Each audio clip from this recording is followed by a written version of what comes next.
Hey gang, I've got a rarity here, and that is a video by request. It's not something that happens a lot. People will post stuff in the comments asking me to show this or that or a particular instrument or show us how to do this kind of repair. But to be honest, the way I come up with material here usually goes like this.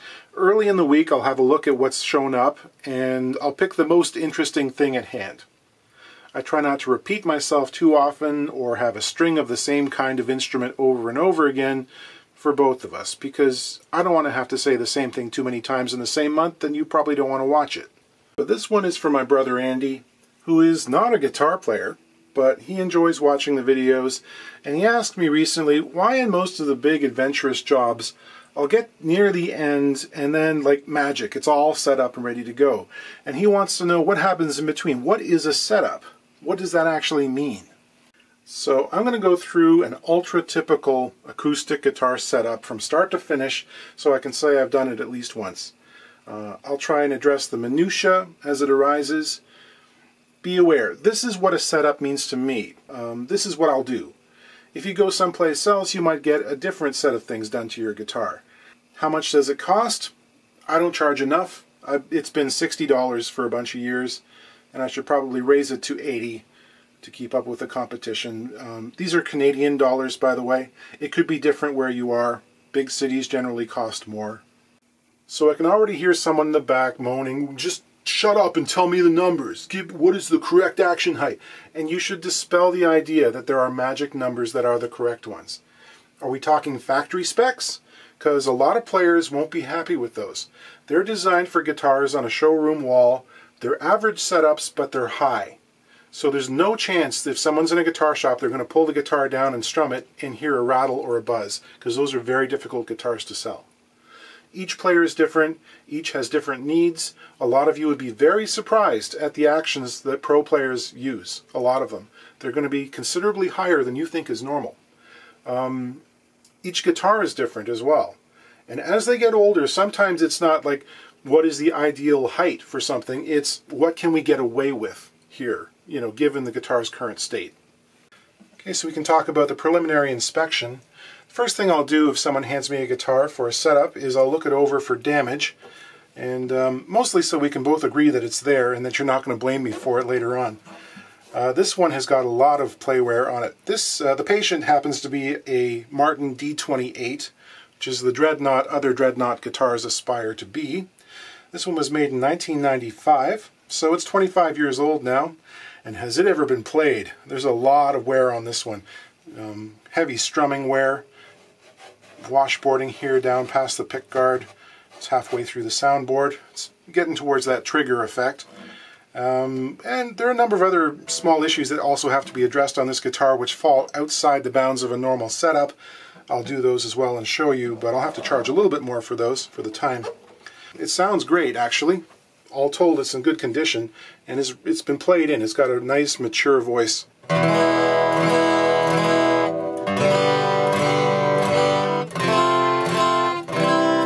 See if we can get a closer look at some of the damage here. I think this bridge has come off at some point. It was probably lifting along the back edge, and someone decided to take it off and re-glue it. That someone is not a professional. Or shouldn't call themselves one. There are a bunch of divots here from the edge of what looks like a chisel or something that have, it's not just in the finish, it's compressed the wood fibers underneath the finish, and all around the circumference there are these weird scuff marks and scrapes and stuff that shouldn't be. But regardless, the bridge is down flat, it's tight on the back edge, so it doesn't have to come up, it doesn't require any more repair right now. So close-up of 25 years of hard strumming there. It's worn away all of the summer growth lines, leaving only that hard winter growth. Here's the other weird thing. The pickguard is in a terrible state.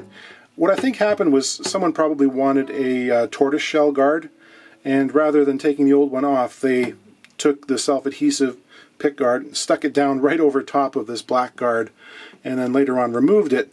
However, you will soon discover that the adhesive they put on the back of those pickguards is really strong. The new owner, he just recently purchased this guitar, tried a number of different solvents, and they haven't done anything yet, so we're probably going to end up peeling this stuff off.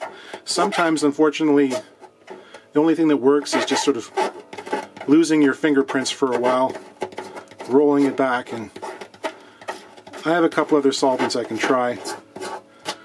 We'll see if we can get most of that off there.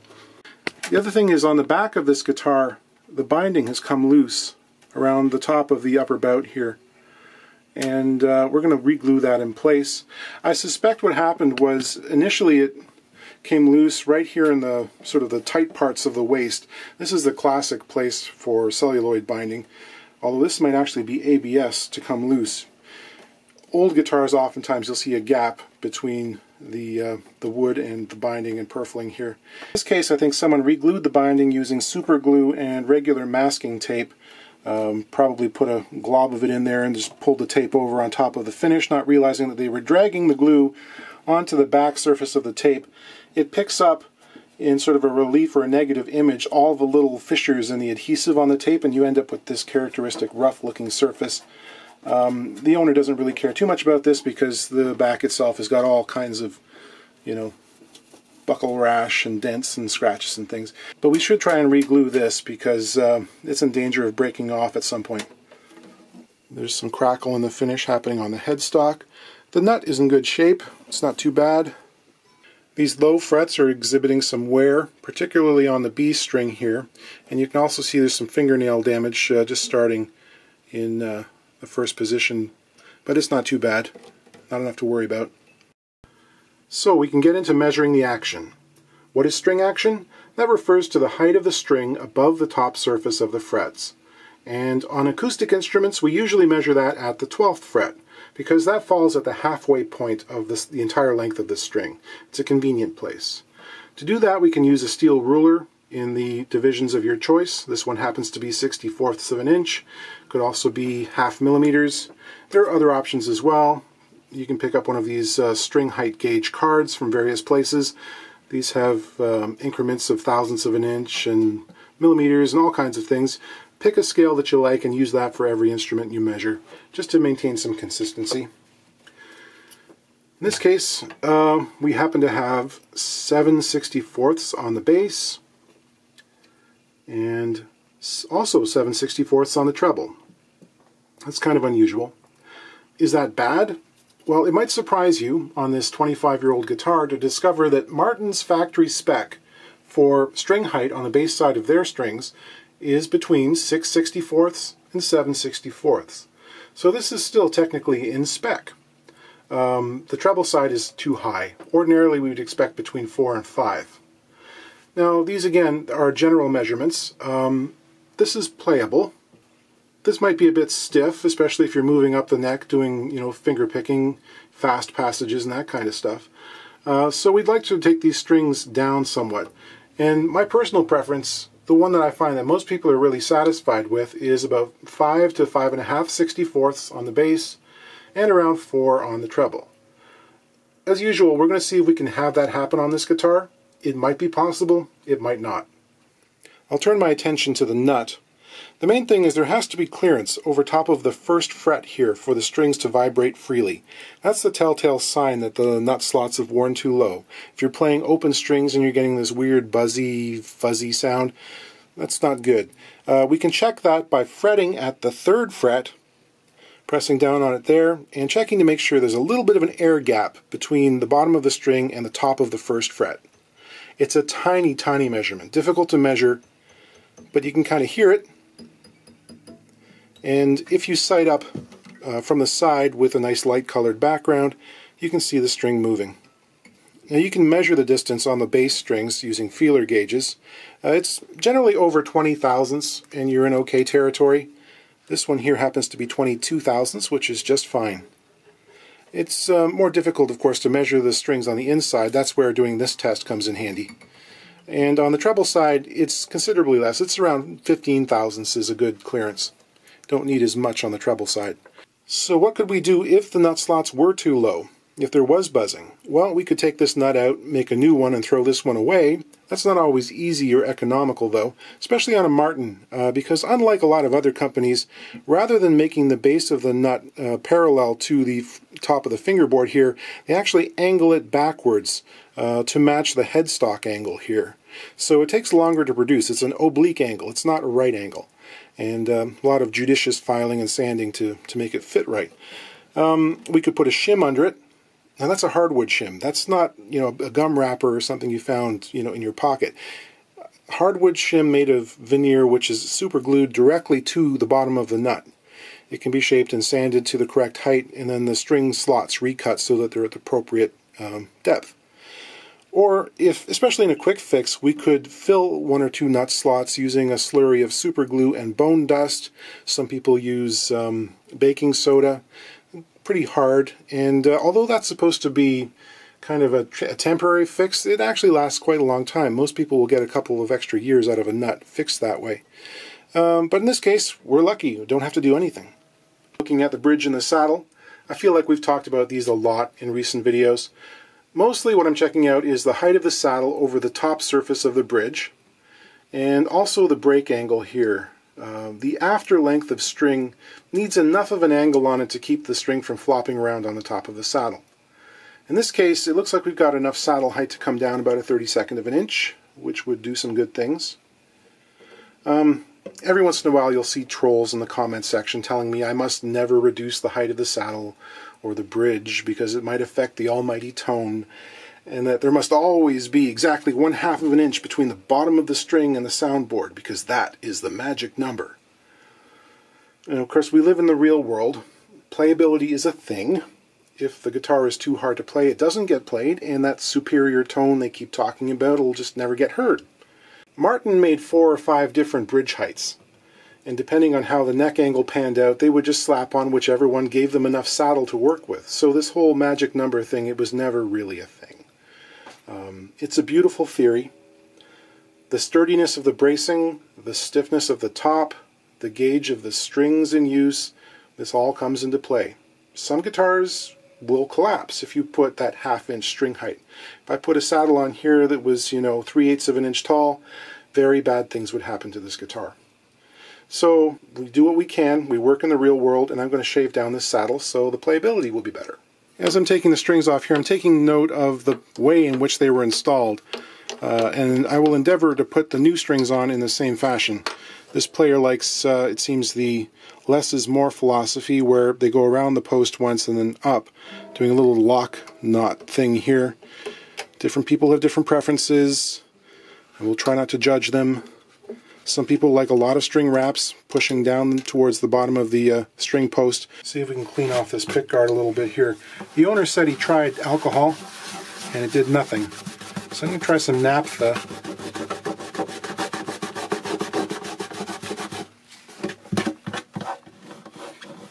It really doesn't like it.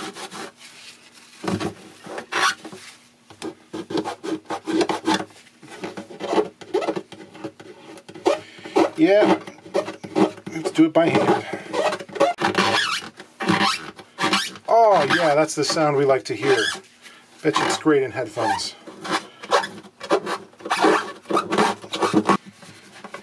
To get the last of it off, I'm using fine abrasive compound.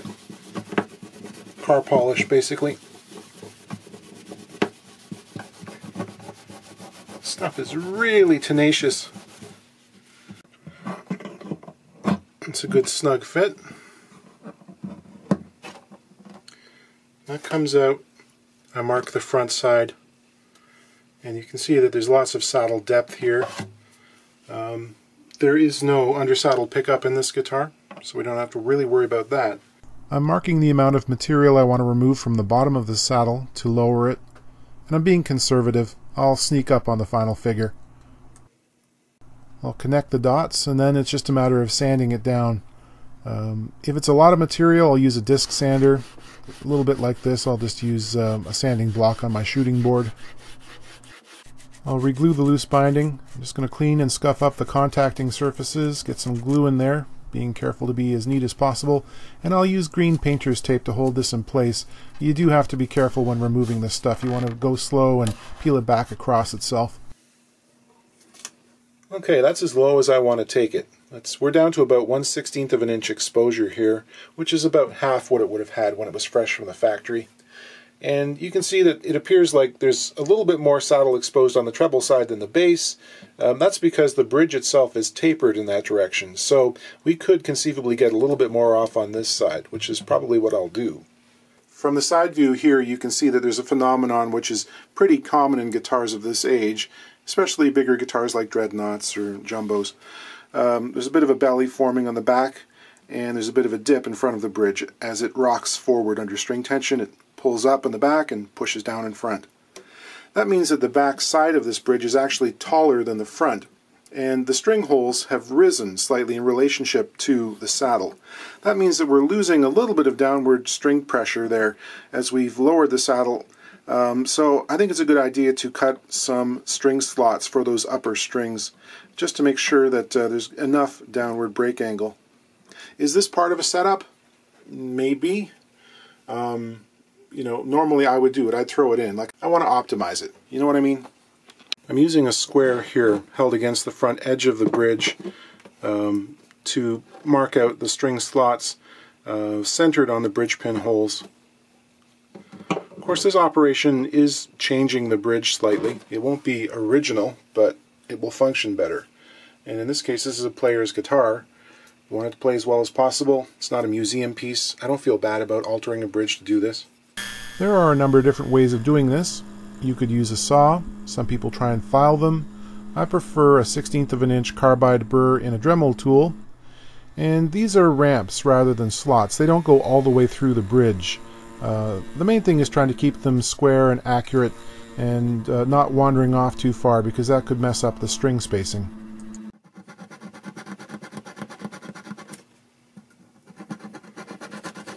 Okay, let's talk about frets. Ordinarily, a setup would not include any fret work. You might clean them and probably oil the fretboard. These ones here in the lower positions, that B string is chewing things up enough that I want to address that slightly. Do a partial recrowning of these low frets, frets 1 through 6. So I don't want to take any height off these frets. This isn't a real dressing, this is just a recrowning, and probably only focusing on the treble side. And again, like I say, this isn't usually part of the standard setup, but in my case I kind of figure, what can I get done in an hour? And, you know, give myself a time limit and see what I can get done. Some Sharpie marker on the top here. That'll make sure I don't take too much off. I'm going to leave a little line. You know, there are a lot of fretting files on the market, and they all work if you know what you're doing. For this kind of job, I prefer the old-fashioned 3-corner file. I've ground the bottom of it safe, so one of the edges, you know, it's not going to cut into the board. But what it lets me do is see exactly where material is coming off, and there's no chance that I'm going to inadvertently lower the height of the fret. That can happen using the little concave fret files. So what I'm doing here is basically knocking off the corners. Those places where the wear has occurred, what it's done is it's sort of spread out the overall contact point between the string and the fret, and that can actually change the intonation as well. So the theoretical perfect place for the string to take off from, it can be shifted backwards or forwards the wider it gets. So I'm leaving that little line of Sharpie on the top, but just reducing the width of those wear marks. So they don't disappear entirely, but they're greatly reduced.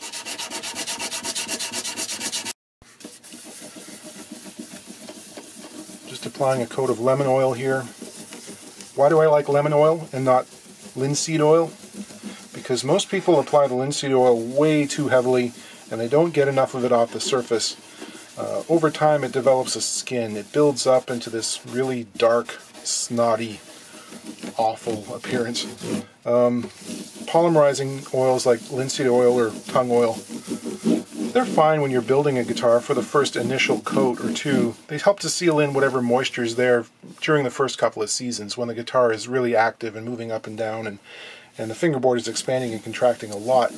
But after that, your finger oils will do the same thing, and this is basically just cleaning and shining things up a bit. here's another little subtlety. It's time to install the strings. So you get the bridge pin seated in there, you think things are going along fine, you're tuning up, and then halfway through the process there's a massive boing sound and the string gets pulled up hard against the top of the bridge pad because previously it was being held away, balanced on the end of the bridge pin, and at a certain point it wants to pull up tight.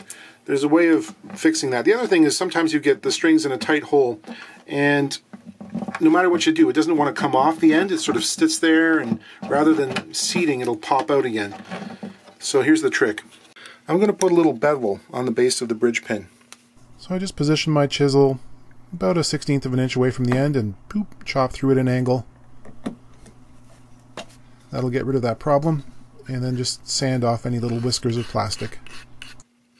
So I'm going to get things up to pitch and then check out the intonation here. The B string is of course a little bit sharp, it almost always is on a straight saddle, and so is the E. The other strings are pretty close to what I would expect, they're not bad at all. Now due to the forward rotation of the bridge, and also the folding effects of time, a little bit of the guitar's compensation factor has disappeared. When a guitar is designed, the string length or scale length, it's decided, but in addition to this, there also has to be, on top of the mathematical ideal, a little bit of extra length. When the strings are pressed down, they stretch, and they pull the note sharp. The extra length compensation corrects for that, at least partially. No guitar plays perfectly in tune everywhere all the time. There are systems by which the intonation can be improved, but to be honest, for like 90% of the population it's a moot point because they simply can't hear it. They can't hear that well. For people with true perfect pitch though, I mean, it can be maddening. And really, those people ought to be playing some kind of electronic keyboard in which they can dial in the pitch for various keys rather than messing around with fretted instruments, because it's just the nature of the beast. In order to get the upper strings to play as in tune as possible on this guitar, I need to change the point at which they take off from the saddle. On a new guitar, this upper E string usually takes off right at the front edge. I need to move that back a little bit. Similarly, the B string almost always plays sharp. It's a function of its mass, so it has to come off at the very back end of the saddle. So I'll file this, and it's also coincidentally going to reduce its height a little bit on this treble side here. After that I'll buff it up with some fine sandpaper and micro mesh abrasives. Alright friends, that is a guitar which has now been set up, as good as I can make it without major surgery. Next step is a neck reset, sometime in maybe 10 years or so. Action-wise, we're just a shade under 6/64 on the bass and about 5 on the treble. It's very playable.